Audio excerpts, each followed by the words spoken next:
Dahil alam niya nagsisinungaling siya, I'm sure meron siyang escape plan. No? I'm sure pinag-isipan niya rin kung umabot sa ganito, ano yung gagawin. Kung nagsisinungaling ka, alam mo rin na at one point, mahuhuli ka at mahuhuli ka. At nakita naman natin si Go Huaping, Alice Go, matalinong tao siya. Ako wala akong personal information kung nasaan siya at kung nakalabas na siya ng bansa. Hello po mga ka-viral, welcome back ulit sa aking YouTube channel. Panibagong update ngayon ng ating pag-uusapan patungkol sa kinaroroonan ng suspended mayor na si Alice Go at ng iba pang mga sangkot sa iligal na operasyon ng Pogo sa bansa. Senator Win Gatchalian naniniwala na tumakas na si suspended Mayor Alice Go o Go Huaping sa totoong buhay. Pagkatapos ng halos mahigit 2 buwan na hindi mahagilap ay marami ang naniniwala ngayon na nakatakas na si Alice Go o baka sadyang pinatakas ng mga kaalyadong mga personalidad na may mataas na katungkulan sa bansa. Pero sa kabila nito ay sadyang pinapalabas pa rin ng mga abogado nito, lalo na si Attorney Stephen David na nandito pa rin sa bansa ang kanyang kliyente na naharap sa patong-patong ng mga kaso kaugnay sa iligal na operasyon ng Pogo at nakakalula nitong bilyon-bilyon na kayamanan na nadiskubre ng AMLA. Ayon kay Senator Win Gatchalian, na baka pinagplanuhan na ni Alice Go kung paano tumakas sakaling mabisto ito dahil ayon kay Gatchalian ay halatang nagsisinungaling ang suspendidong alkalde sa mga statements nito sa Senate hearing. Maaaring ginamit di umano nito ang kanyang Chinese passport para makabalik siya sa China kasama ang kanyang pamilya. Napag-alaman kasi na hindi lang Philippine passport ang hawak ni Alice Go kundi meron itong Chinese passport. Pagkatapos kasi na ma-cite in contempt si Go nung nakaraang mga araw ay naglabas ang Senado ng arrest order para kay Alice Go kasama ang 6 na iba pa. Ang dating Technology and Livelihood Deputy Director General na si Dennis Cunanan, mga kapatid ni Go at mga magulang nito na sina Jian Zhang Go at Wen Yilin na puro mga Chinese na pinaniniwalaang nakatakas din sa China. Una nang iniutos ng korte ang lookout order sa kanilang 7 sa Bureau of Immigration, subalit maaari pa rin silang makatakas kung nanaisin nila, lalo na't pwede naman silang dumaan sa karagatan at kahit sa himpapawid dahil meron silang malaking pera na magsasagip sa kanila. Nanindigan naman si Attorney Stephen David, abogado ni Alice Go, na walang balak tumakas ang kanyang kliyente. Sadyang hindi lang ito kayang dumalo sa hearing dahil sa trauma at mental health na dulot nito sa kanya. Pinayuhan di umano din niya ito na humarap na sa hearing upang sagutin ang mga paratang sa kanya, subalit ayaw niya itong pilitin kapag hindi ito dadalo. Sa July 29, ang susunod na pagdinig sa Senado kaugnay sa iligal na operasyon ng Pogo. Ayon naman sa abogado ni Dennis Cunanan na susubukan ng kliyente nito na haharap sa Senado upang masagot ang mga aligasyon sa kanya. Naging palaisipan ngayon sa mga taong bayan ang ginawang hindi pagrespeto ni Alice Go at ng 6 na iba pa na tinakasan ang mga kasong isinampa laban sa kanila. Malaking katanungan ngayon kung bakit ang luwag ng pagbabantay sa mga sangkot. Nakakadismaya di umano ang nangyayaring investigasyon dahil walang napaparusahan lalo na kung malalaking personalidad ang mga sangkot. Ito ngayon ang naging sigaw ng taong bayan patungkol sa pag-usad ng kaso ni Alice Go at ng iba pa kaugnay sa iligal na operasyon ng Pogo sa bansa. Dahil alam niya nagsisinungaling siya, I'm sure meron siyang escape plan. No? I'm sure pinag-isipan niya rin kung umabot sa ganito, ano yung gagawin. Kung nagsisinungaling ka, alam mo rin na at one point, mahuhuli ka at mahuhuli ka. At nakita naman natin si Go Huaping, Alice Go, matalinong tao siya. Ako wala akong personal information kung nasaan siya at kung nakalabas na siya ng bansa. Theory ko nga, hawak-hawak niya pa yung kanyang Chinese passport as insurance. Kung kailangan niyang umalis, at least pwede siyang bumalik doon na walang problema dahil Chinese citizen naman siya in the first place. Within the periods of 2008 to 2011, ginamit niya ito sabay eh. Ginagamit niya yung Filipino passport niya, ginagamit niya yung Chinese passport niya. Buhay pa yung Chinese passport niya. And in an event na magkaganito, maa-aresto siya, Ay, good morning, Maris. Magandang umaga. Una po sa lahat, si Mayor Guo po ba a-attend na sa Senate hearing ngayong may utos na pong ipaaresto siya? Well, actually, yun ang matagal ko na advice sa kanya. Yan, lagi ko naman nire-remind siya kasi may consequence nga. Kung hindi ka maka-attend ng hearing, yun na nga, mawawaran siya. Ang problema nga kasi, laging sinasabi niya sa akin yung kanyang physical, emotional conditions. Hindi niya, kasi sobra kasi siya traumatized dito sa mga Senate hearing. Hindi Kaya po ba pagka ganyan, hindi po ba napatingin na sa doktor, napamedical na siya? well, ang hindi naman yan kasi isang araw lang yan. Kasi yung stress, lalo ngayon, lalong lumalala, di ba? Kasi ang dami na naman mga bagong events ang detrimental sa kanya, like in-issue ka ng warrant, in-expose ka sa public about your AMLA accounts. Yung stress level hindi man bumababa, lalong lumalala sa mga ginagawa sa kanya sa public. So in other words, takot na po siyang humarap. Most likely, ganun ang personal paniniwala ko dyan. Yung mga observations. Because of recent development. Lalo siyang na-trauma, lalo siyang nag-worry, nag-alala o natakot. So in other words din po ba ay hindi pa siya medically cleared para humarap sa isang pagdinig katulad ng Senate hearing na ito? Yung sinasabi mo medical clearance, siyempre medical practitioner magsasabi niya. Pero siya, on Hindi, her when you own, talk to her, attorney, hindi, yun na nga, sabi niya, natatakot talaga siya. Tsaka traumatized siya sa Senate investigation. Lalong lumalala yung kanyang anxiety attack, yung kanyang emotional problem sa recent developments na nangyayari sa kanya. I understand, nakausap niyo po siya, no? Pero nabanggit po ba niya kung nasaan siya? Alam niyo po ba kung nasaan siya? At kailan niyo siya huling nakausap, attorney? Kausap ko siya kahapon, pero hindi ko alam kung saan siya. Pero 100% nasa Pilipinas siya. Yan ang sinabi niya sa akin.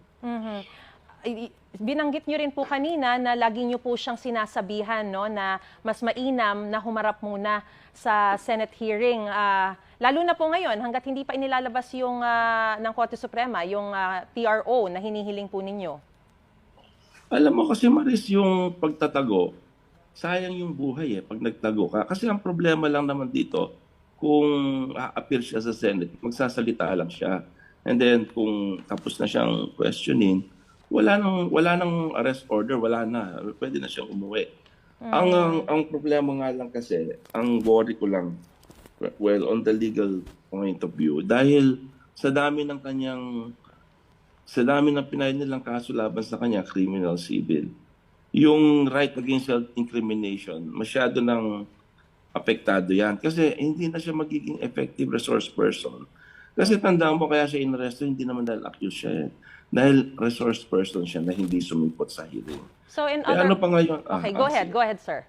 Ano pa ngayon ang effectivity niya, effectiveness niya kung hindi siya pwede magsalita? Dahil may constitutional right siya against self-incrimination. Yun lang worry ko dun . So in other words po, yung sinasabi po ninyo ngayon na hindi na siya magiging effective na resource speaker because of what she's feeling, no? Talagang siya traumatized.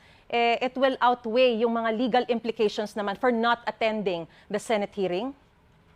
And then sinasabi ko, hindi siya magiging effective kasi any question that may be asked about what she knows, apektado yung kanyang right against self-incrimination. Dahil may mga criminal cases siya sa ombudsman tsaka DOJ. I don't know kung meron pang iba. Pero right now, yun ang na-receive natin yun ang hinaharap natin. So, ang point ko is, kung magsasalita ka, yung right against self-incrimination, anything you say may be used against you in the court of law. So, ano ang pwedeng itanong sa kanya na hindi siya self-incriminate? Yun. Kaya, how can she be an effective resource person with that kind of development? So, ibig sabihin din po, kayo rin po yung nag-a-advise sa kanya na wag na lang umattend. Hindi. Hindi ko pwedeng i-advise yun. Kasi po, sabi nyo, kahit anong sabihin niya, magiging self-incriminating . Hindi, kasi I have to advise her kung ano yung effect ng pagsasalita niya, di ba? Legal implication yan . Siyempre, kaya nga may lawyer, di ba? Hindi para advise mo siya na violate yung law. Ibibigyan mo siya ng scenario and then you explain kung ano ang pwedeng mangyari, kung ano ang legal implication noon. Okay, Pero ako, I understand. if kung ako yon, siyempre ako ang advice ko, you attend. Kasi nga, if they ask you a question, you can invoke or you can always invoke your right against self-incrimination. I am not advising that huwag siya mag-attend. Mag-attend ka, pero huwag kang sumagot sa mga incriminating questions. Yun ang sinasabi ko. Kaya sinasabi ko, parang hindi mo ako na-pick up doon. Ang sinasabi ko, kaya hindi siya effective maging resource person. Kasi pag nandun siya, humarap siya doon, tinanong siya, she can always invoke her right against self-incrimination. So how can she help the Senate committee na balangkas ng batas Umusad, yung kaso. kung ganyan ang magiging outcome ng inquiry sa kanya. But right Yun now, ang ibig ko sabihin. Right now, as we speak, attorney, ano po ba magiging legal implications naman kung siya ay patuloy na hindi haharap sa Senate hearing bukod po dun sa utos na ipaaresto na siya? Well, kung hindi hahanapin siya, ngayon, pag nahanap siya, idadalhin siya sa Senado at doon tatanungin siya. Ang problema nga lang, kung tatanungin siya, yun na nga. Kasi ito naman, ano naman to pag kagaya ng mga naunang mga Senate investigations, pag natapos na yung kanilang, ano ba yun, yung Senate year nila, may tawag sila, yung kanilang term, wala na. May tawag sila doon yung basta pagtapos na yung kagaya nila Senator Gordon, tapos na yung investigation nila, wala na rin yung visa yung warrant na yun. Attorney, once and for all, nandito pa ba sa Pilipinas si Mayor Go? Oo naman. Siyempre, ba't naman hindi ko paniniwalaan 100% assurance naman. Tsaka, well, sabi nga niya sa akin, paano naman siya makakalabas ng Pilipinas? May lookout order siya, tsaka ang higpit ng mga airports natin. Alright. Ayoko namang insultuhin ng ating mga immigration na kaya silang palusutan ng isang tao, di ba? Alright. Maraming salamat po sa inyo pong panahon at sa impormasyong binigay niyo po sa amin, Attorney Stephen David, abogado Thank po you. ni Okay, Mayor thank you, Maurice. Alice Go. At itong mga transaction nila, lalo na lumabas na yung AMLAC report kung saan nagsasabi nga may money laundering involved dito sa Pogo. Kaya inibitahan natin sila pero binaliwala nila yung imbitasyon. At pag binabaliwala po yung imbitasyon ng Senado, wala pong ibang paraan ng Senado kung hindi mag-issue ng arrest order. Pero yun nga po, bagamat sinasabing member sila ng mga illegal corporation na ito, meron na rin po bang direktang makakapagpatunay na sila talagang hands-on din sa mga operasyon ng mga illegal pogo na ito, Senator? Yan ang aming gustong malaman dahil nga may pagdinig at dahil hindi nga sila pumupunta, hindi rin namin malaman kung ano ba yung kanilang partisipasyon. Yung mga ganitong pagdinig, ang importante ho dito ay marinig yung iyong panig at binibigyan ng pagkakataon yung mga resource person para magbigay ng kanilang nalalaman. Yan po ang talagang objective nitong pagdinig. Mabigyan ka ng pagkakataon na sabihin mo kung ano yung nalalaman mo at kung wala naman, masabi mo rin. Senator, may nakarating na rin ba sa inyo na itong pamilya daw nila Guo talagang mukhang ang kanilang tatay na isa sa mga malaking political figure sa Fujian daw, Politburo, nag-ooperate na para sila protektahan dito? May mga nakikita ako sa internet na ganyan, pero hindi ko ma-verify pa kung totoo yun o hindi. May mga ganyan na lumalabas sa internet. Kaso lang hindi natin malaman kung totoo yun o hindi. Dahil una-una na sa ibang bansa itong mga magulang ni Guo Huaping at hindi namin malaman kung sila po ay talagang ano po yung kanilang katayuan doon po sa China. Ito daw pong Dennis Cunanan na involved na rin dito sa isang mga dating scam na yata ito. Mukhang aatin din daw po sa hearing, Senator. Tama, ang dami siyang, kung malalaman natin, itong si Dennis Cunanan, hindi ito first time na nasangkot sa mga kontrobersiya. Talagang marami rin siyang mga kontrobersiya na yung pangalan niya lumalabas. Isa na nga dito yung PDAF scam, kung matatandaan Opo. natin. At hindi ko rin maintindihan dito sa taong to bakit hindi pa siya pumunta. 2 beses siyang inimbitahan. Kung wala siyang nalalaman, di sabihin niya wala siyang nalalaman. Pero 2 beses niyang inisnab ang Senado. At hindi naman pwedeng ganun dahil nga hindi magiging kumpleto yung aming pagdinig kung hindi pupunta yung mga resource persons. Kumusta po ba ang kalagayan din ng isang accountant, Miss Nancy Gamo? Accountant ito, malamang marami siya nalalaman talaga Correct, patungkol sa tama. mga kaperahan nitong si Alice. Correct. Tama. At sinabi niya naman sa mga interview, isa yata sa inyong himpilan na interview siya. Opo, dito Kaya rin. nga sinasabi namin hindi siya makapunta sa hearing pero nagpapa-interview siya sa maraming radyo. At kaya napilitan ng Senado mag-issue ng arrest warrant. Pero so far okay naman siya at meron naman tayong full-time na doktor na nakatutok sa kanyang kalagayan. Mhm. Kasama po ba na isinomon, kasama na po ba nitong si Nancy yung mga dokumento na pwede niyang ipakita sa inyo? No, kasama na ho yan. At kaya nga ang payo namin sa kanya, magsabi lang ng totoo kung ano nalalaman niya. Dahil gusto rin natin malaman ng katotohanan. Ayun, yung pang isang ano doon, tsaka ang vital din doon, kung sino ba talaga mga nakikinabang ngayon dito sa mga sinasabing yaman nitong si Guo. Oo, tama ho 'yan. At kaya nga tuloy-tuloy pa itong aming investigasyon dahil una yung AMLAC case kakalabas lang at yan ay medyo makapal no yung kanilang i-final at hinihimay pa namin isa-isa itong AMLAC report. Yun hong mga abogado, yung law firm, definitely may imbitahan din po. Parang lumalabas po kasi na parang itinatago daw nila itong si Guo Waping. Hindi ko lang alam kung ano ang papel na ginagampanan ng kanyang abogado dito sa paghahanap kay Go Huaping. Pero bilang abogado at bilang taga patupad ng batas, magandang payuhan niya yung kliyente niya na mag-surrender na lang voluntarily. No? Dahil ito namang arrest order ay parte ng ating proseso, parte ng kapangyarihan ng Senado at mas maganda imbes na magtago ay mag-surrender na lang para harapin itong mga katanungan. Yung pag ganitong pagtatago, isa lang ang ibig sabihin, guilty ka eh.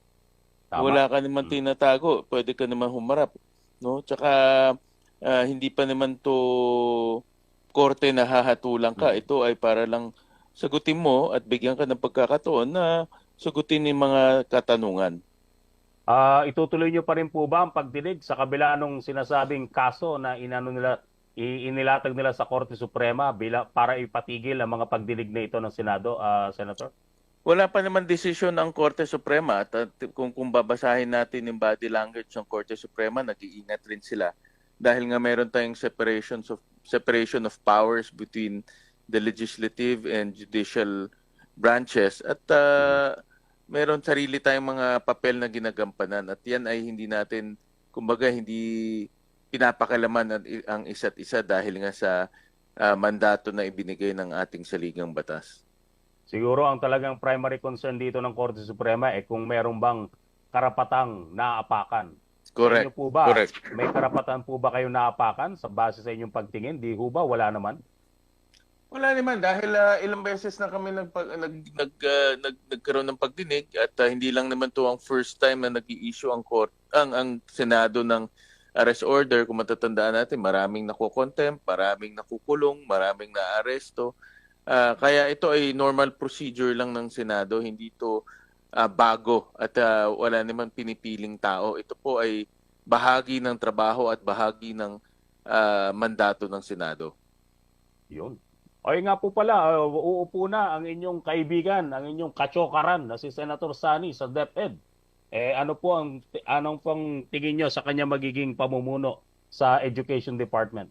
Senator? Napakagandang selection si Senator Sani at ngayon Secretary Angara na una pa man advokasya niya ay edukasyon, nanggaling yan sa kanyang ama ipinagpatuloy niya. At talagang hindi natin pwedeng tawaran yung kanyang karanasan at yung kanyang educational background. At dahil membro rin siya ng EDCOM, kung saan ako ay membro rin, alam niya na kung ano yung mga problemang dapat harapin. At meron na rin solusyon dahil sa EDCOM pinapag-usapan rin namin solusyon. Kaya ako, kampante ako at tiwala ako na marami siyang magagawang magaganda at maiayos niya kaagad yung problema natin sa sektor ng edukasyon. Bilang naging local chief executive din ng Valenzuela noon, Senator Sherwin, I believe marami ka rin may papayo sa kanya para masolusyonan ang mga challenges sa education, hands-on. Oo. Tama yan. At George, dahil magtutulungan kami, importante at sa laki ng education system natin, hindi ako naniniwala na dapat lahat tayo ay magtulong-tulong. All hands on deck, ika nga. So, yan naman, dahil nga personal na magkaibigan kami ni Senator Sani, magtutulungan kami sa mga pangangailangan niya. Nako, anyway. Maraming salamat po, Senator Sherwin. At Thank you.